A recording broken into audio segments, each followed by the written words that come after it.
Bonsoir à tous. À la une de ce journal, l'hivernage fait sa première victime à Tambacounda. Un éleveur a été foudroyé à quelques encablures de la commune de Tambacounda. Saisi de 200 kg de chanvre indien par la brigade mobile de Nioro-du-Rip, la valeur totale de la drogue est estimée à 16 millions de francs CFA. Le colis a été saisi dans la forêt communautaire de Paoskoto. Plusieurs localités à Kaffrine et Kaolack sont dans le noir total. Les fortes précipitations accompagnées de vents violents ont fait tomber des supports électriques dans la zone, occasionnant une perturbation du réseau électrique. Fin de la transmission du coronavirus à Tambacounda. Les 85 malades qui étaient sous traitement sont tous déclarés guéris, mais les organisations de la société civile et autres groupements se veulent vigilants et continuent la sensibilisation. Le confinement d'urgence de 11 quartiers de Pékin a été ordonné ce samedi après l'apparition d'un nouveau foyer de Covid-19 faisant craindre une résurgence de la pandémie en Chine. Voilà pour les titres mis en onde à la Sanouad. Bienvenue à tous. Sud-Soir. Marie-Rosalie Ndiaye. L'hivernage a peine commencé dans la région de Tambacounda et la foudre a fait sa première victime. C'est un éleveur qui a été foudroyé à quelques encablures de la commune de Tambacounda. La présidente du directoire des femmes en élevage invite les pouvoirs publics à renforcer la région en paratonnerre. Dienaba Sidibé répond à Boubacar Tamba. Donc nous rendons grâce au Tout-Puissant et présenter les condoléances à toute la famille des éleveurs pasteurs transhumants qui résident dans la région de Tambacounda. Il y a eu un vent terrible et en ce moment on savait que le tonnerre est tombé quelque part et malheureusement c'est tombé sur un éleveur pasteur qui était sous l'arbre au niveau de son siège. Donc ça a été très dur pour nous et nous présentons nos condoléances. C'était dans quel village? C'est juste à Saressilé, à quelques 400 mètres de la commune de Tambacounda. Donc nous sollicitons et nous lançons un appel au gouverneur, aux autorités du pays de doubler les paratonnerres au niveau de la région de Tambacounda, particulièrement au niveau des communes rurales, pour qu'on puisse vraiment protéger ces transhumants qui travaillent pour le pays, puisqu'ils sont les exploitants de la viande et de l'opération Tabaski. J'ai été très peinée puisque avant-hier seulement nous sommes allés les soutenir dans la lutte contre le Covid-19. Si ce matin à 2h du matin il y a un des transhumants qui perd sa vie, c'est douloureux pour les éleveurs, particulièrement les représentants des éleveurs. Et nous présentons aussi les condoléances à monsieur le ministre de l'élevage et des productions animales. À l'instant, Dienaba Sidibé, présidente du directoire des femmes en élevage, qui invite les pouvoirs publics à renforcer la région de Tambacounda en paratonnerre. La région vient d'enregistrer sa première victime liée à l'hivernage. C'est un éleveur qui a été foudroyé à quelques encablures de la commune de Tambacounda. Encore un accident par mine dans le sud du pays. Ce samedi, dans l'après-midi, un véhicule de l'armée a sauté sur une mine dans le nord Sindian, dans le département de Bignona. Bilan, 7 soldats blessés. Une recrudescence des accidents par mine dans la région qui enregistre une deuxième fois un accident en une semaine. Ignace Ndeye. Cet accident par mine s'est produit ce samedi après-midi aux environs de 17h dans le nord Sindian, dans le village appelé Le Feu, dans le département de Bignona. C'est un véhicule de l'armée qui a sauté sur une mine, faisant 7 blessés, dont certains grièvement atteints. Les victimes sont des militaires du bataillon commando. Il s'agirait d'une nouvelle pose de mine dans cette zone, si l'on en croit notre source, car cette piste est souvent empruntée par l'armée. Le véhicule qui a sauté sur la mine a été complètement endommagé selon notre source. Le deuxième accident par mine qui frappe l'armée en moins d'une semaine. Samedi dernier, dans la zone de Gagnon, dans le département de Ziguinchor, dans la forêt de Bissine, un militaire a sauté sur une mine. Le blessé a été d'ailleurs amputé de la jambe. Des mines qui refont surface dans la région dans ce contexte d'accalmie qui est en train d'être perturbé sérieusement par ces engins de la mort. Une recrudescence des accidents par mine qui touche l'armée et qui survient au moment où l'armée accompagne ces derniers temps le processus de retour des populations déplacées dans leurs différentes localités. Ziguinchor, Ignace Ndeye, Sud FM. Des localités de la région de Kaffrine et une partie de Kaolack sont privées d'électricité. Des supports électriques sont tombés et des perturbations notées. Les pannes sont liées aux fortes précipitations notées dans la nuit de vendredi à samedi. Mbaké Gadji, délégué régional de la zone 113 qui regroupe Kaolack, Kaffrine, Fatick, Tamba et Kédougou, s'explique au micro de Mamadou Kamara. Aujourd'hui, on a des perturbations sur le réseau électrique suite au vent violent suivi de fortes pluies. Voilà, donc en fait, c'est sur le départ Kaffrine. Le départ Kaffrine, on a un déclenchement, le départ Kaffrine à 1h48 minutes. Et en fait, c'est à 2h48 qu'on a eu le déclenchement du départ Sénémbal. Et en fait, le départ Nioro et le départ Passy. Donc en fait, c'est principalement tous ces départs-là sont issus du poste de Kaon, le poste 225 000 volts. Donc c'est au niveau de ce poste qu'on a eu des déclenchements sur ces départs. Maintenant, le problème qui se pose, c'est quand on a un défaut sur un départ, on a essayé de faire des essais de remise. Mais comme il y avait des vents violents et de fortes pluies, on n'a pas pu faire les essais vers 2h48 minutes. On a attendu à ce que la pluie cesse. Quand on a fait des essais, on a vu que les départs n'ont pas tenu. Ça veut dire que donc les défauts, c'est pas des défauts fugitifs, mais c'est des défauts réels. Effectivement, maintenant, il faut les localiser. C'est la raison pour laquelle, à 6h du matin, on a mis toutes les équipes sur tous les axes pour faire le parcours des lignes, pour regarder s'il y a des supports cassés, s'il y a des fils coupés. Et maintenant, on les a tous localisés. Par la suite aussi, on a un défaut aussi sur le départ Samgawan.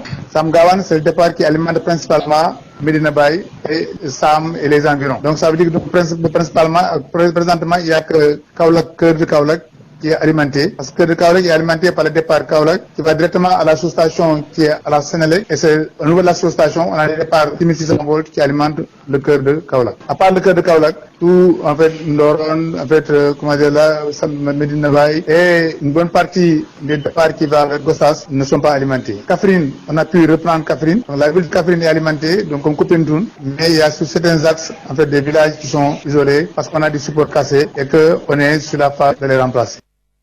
Ouf de soulagement des populations de Minam dans la commune de Taïba Ndiaye. Ils viennent de bénéficier d'un champ solaire pour le fonctionnement du forage du village. Une vieille doléance qui vient d'être satisfaite. Tivaouane Babacar Sow. Ouf de soulagement des populations de Taïba Ndiaye, particulièrement celle de Minam, un village dans cette localité. Le forage solaire a été inauguré, une infrastructure de 200 mètres cubes qui allège la corvée de 9 villages, mais aussi la facture d'électricité, un bénéfice très utile aux populations qui souffraient aussi de la mauvaise gestion de l'eau par l'Aquatec, un système de fourniture d'énergie solaire réalisé par l'entreprise Toben Power dans le cadre de la RSE à Lelo, maire de la commune de Taïba Ndiaye. Cela va permettre de diminuer au moins de 50 voire 70% la facture d'électricité. Ce bénéfice devra revenir aux populations. Remercier Toben Power. Nous pensons que les autres entreprises qui sont dans la localité vont également suivre l'exemple de la capacité du forage. Le château d'eau, c'est 200 mètres cubes. C'est pas un petit forage qui alimente aujourd'hui 9 villages. Le gouvernement avait réformé nos régions de Diourbel et Thiès, sont pilotées par Aquatec. Tout le monde a entendu les remarques et observations. Le ministère a donné instruction pour évaluer les rapports entre Aquatec et les comités de gestion. Un forage solaire réalisé à hauteur d'une trentaine de millions CFA par l'entreprise Toben Power implantée dans la zone. Un geste dans le cadre de la RSE pour reprendre les termes du directeur Saïd Jalef, qui revient ici sur la contribution de l'entreprise sur le coût élevé de l'eau à cause des factures onéreuses d'électricité. Saïd Jalef. La société Toben Power est implantée à Taïba Ndiaye depuis l'année 2015. Nous sommes engagés dans une responsabilité sociétale d'entreprise avec la commune de Taïba, notamment avec la commune des 8 villages. Cet ouvrage-là rentre dans ce cadre-là, programme social, suite à la convocation du maire et sa sollicitation pour trouver une solution pour le coût élevé de l'eau dû à facture d'électricité. Une inauguration présidée par le sous-préfet de Mewar, Ibrahim Mandaoud, qui en a profité pour insister sur les mesures barrières afin de barrer la route à la Covid-19. Tivaouane Babacar Sow pour Sud FM.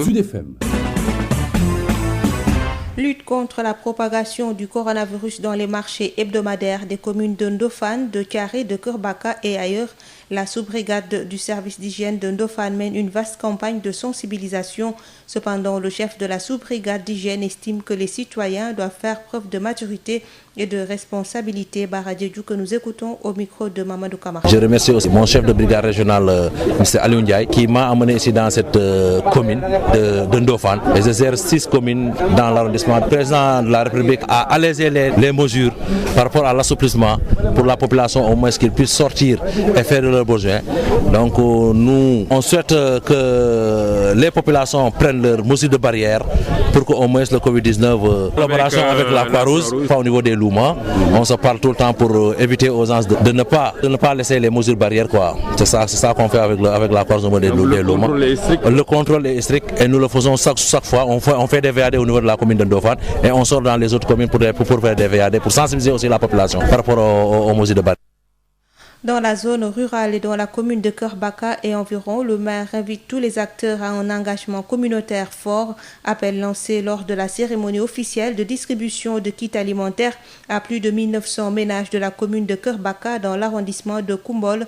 Mamadouba, maire de la commune de Kerbaka, est avec Mamadou Kamara. Aujourd'hui, on est à près de 5000 cas confirmés. Ça veut dire qu'on a besoin d'un engagement très fort pour lutter contre cette maladie. Parce qu'on a vu ce qui s'est passé dans les épidémies antérieures. C'est l'engagement communautaire qui nous a permis de vaincre ces épidémies. Et aujourd'hui aussi, on fait appel à la communauté. On fait appel aux chefs de village, l'association des chefs de village, l'association des imams, l'association des autorités traditionnelles, l'association des jeunes, les ASC, les groupements des femmes, les groupements qui sont dans toutes les couches sociales. Nous avons besoin de tout le monde pour vaincre cette maladie-là. Et aujourd'hui, vraiment, c'est l'engagement communautaire qui va nous permettre de vaincre cette maladie. On l'a bien compris. C'est pourquoi vous me permettez de féliciter mes collègues médecins, personnels de santé.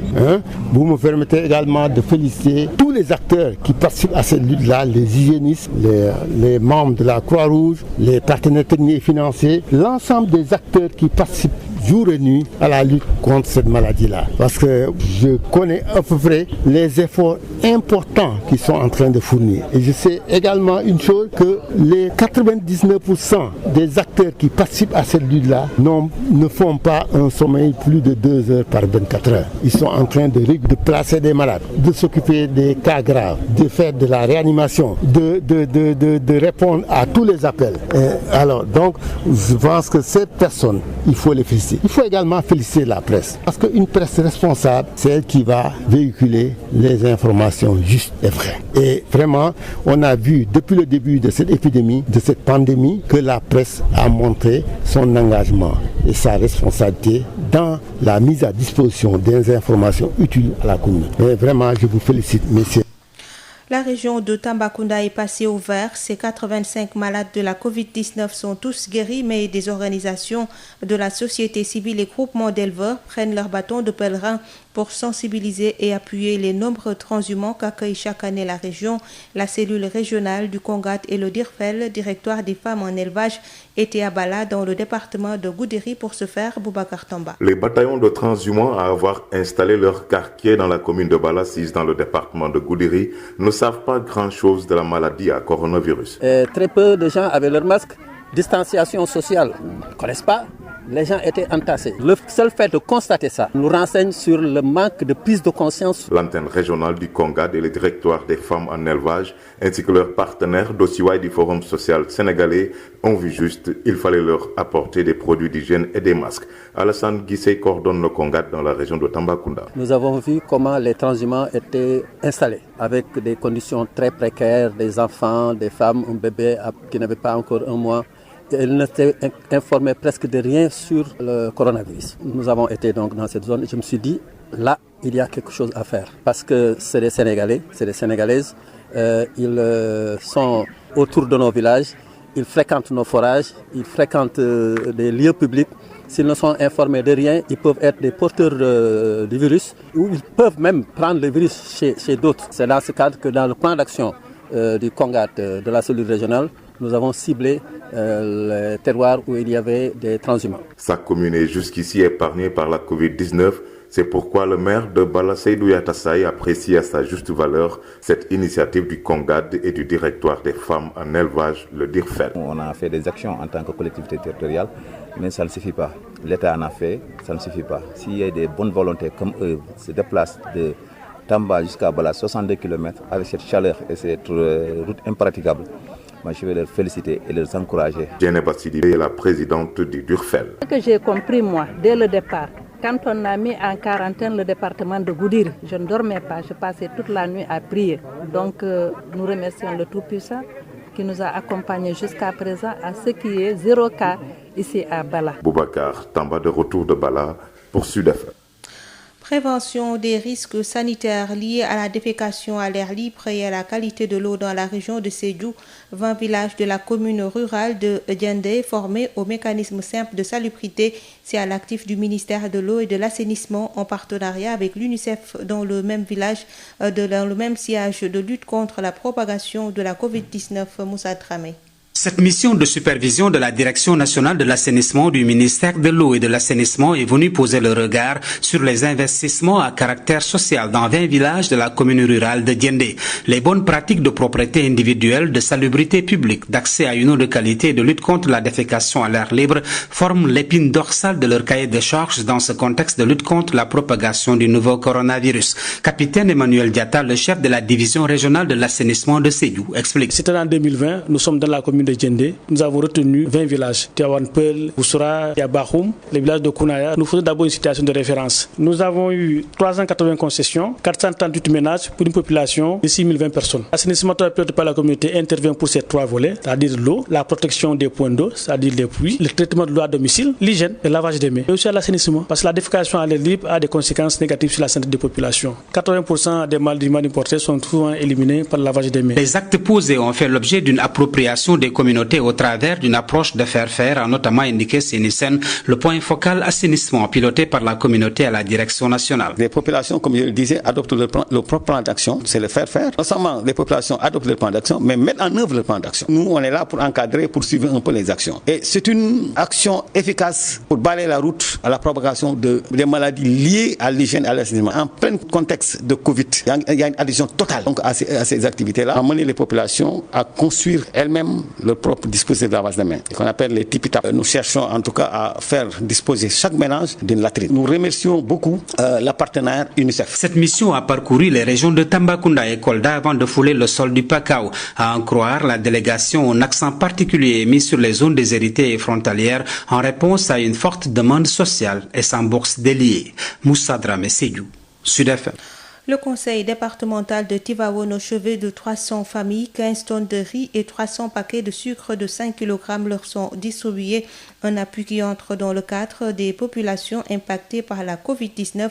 Seynabou Gaye Touré, présidente du conseil départemental de Tivaouane, au micro de Babacar Sow. Distribuer les kits composés de 15 tonnes de riz et de 300 paquets de 5 kg de sucre destinés aux couches vulnérables de notre département et qui s'inscrit en droite ligne de l'action gouvernementale que nous avons tous entendue et saluée quand le président de la République a pris la décision de choisir 1 million de familles vulnérables au Sénégal pour leur faire bénéficier d'un kit d'une valeur de 66 000 francs. Le conseil départemental étant un démembrement de l'État a le droit d'inscrire une activité allant dans ce sillon parce que notre souhait c'est d'aller chercher d'autres moyens pour venir faire d'autres actions pour que à la fin de cette pandémie, que chaque famille qui en ait besoin ne soit pas épargnée. Cette action d'aujourd'hui vient compléter d'autres séries d'actions que nous avons initiées. Le conseil départemental, la première action que nous avions eu à faire, c'était des actions de prévention et de sensibilisation. Tout le monde sait que la pandémie du Covid-19 a inscrit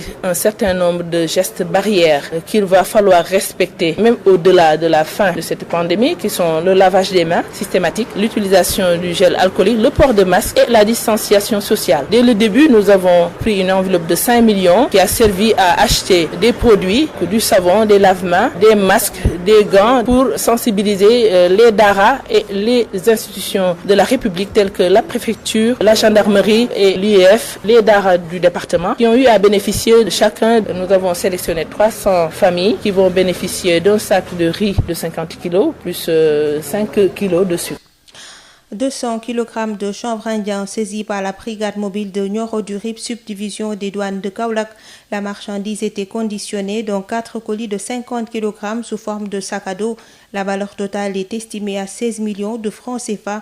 Cette même brigade des douanes de Nioro avait récemment saisi 98 kg de chanvre indien et un nombre important de sacs de sucre dissimulés dans un chargement de bouteilles de gaz butane. Sud International. Le confinement d'urgence de 11 quartiers de Pékin a été ordonné ce samedi après l'apparition d'un nouveau foyer de Covid-19 faisant craindre une résurgence de la pandémie en Chine où la maladie est apparue au mois de décembre dernier. Inquiétude aussi à Rome où 2 nouveaux foyers de cette maladie ont été détectés ces derniers jours, l'un dans un hôpital, l'autre dans un immeuble squatté, tout comme en Iran dont le président Hassan Rouhani a reproché ce samedi à ses concitoyens le faible respect des consignes sanitaires destiné à faire face au nouveau coronavirus. La Russie a quant à elle fini par enregistrer pour avril plus du double des décès auparavant annoncés, soit 2712 d'après une nouvelle méthode de comptage. Parallèlement aux États-Unis, plusieurs États où l'activité a redémarré dès avril déplorent une affluence de nouveaux malades, ce qui fait là aussi craindre une deuxième vague de contamination. Pour autant, nous ne pouvons pas de nouveau fermer l'économie, a prévenu le secrétaire américain au Trésor. Même scénario en Afrique du Sud où le nombre des nouveaux cas a bondi de plus de 10 000 en un jour, atteignant près de 62 000 vendredi, parmi lesquels le vice-ministre des services pénitentiaires, une semaine après le relâchement du confinement. Au total, la COVID-19 a fait plus de 427 000 morts et contaminé plus de 7,7 millions de personnes sur la planète, selon un bilan établi par l'AFP à partir de sources officielles. Marie-Rosalie Ndiaye. Mesdames, Messieurs, c'est la fin de cette édition. Je vous rappelle les titres. L'hivernage fait sa première victime à Tambacounda. Un éleveur a été foudroyé à quelques encablures de la commune de Tambacounda. Plusieurs localités à Kaffrine et Kaolack sont dans le noir total. Les fortes précipitations accompagnées de vents violents ont fait tomber des supports électriques dans la zone, occasionnant une perturbation du réseau électrique. Fin de la transmission du coronavirus à Tambacounda. Les 85 malades qui étaient sous traitement sont tous déclarés guéris, mais les organisations de la société civile et autres groupements se veulent vigilants et continuent la sensibilisation. Saisie de 200 kg de chanvre indien par la brigade mobile de Nioro du Rip, la valeur totale de la drogue est estimée à 16 millions de francs CFA. Le confinement d'urgence de 11 quartiers de Pékin a été ordonné ce samedi après l'apparition d'un nouveau foyer de Covid-19 faisant craindre une résurgence de la pandémie en Chine. Mise en onde de ce 22h assurée par Alassane Wade. Merci de nous avoir suivis et bonne suite de programmes sur Sen Radio.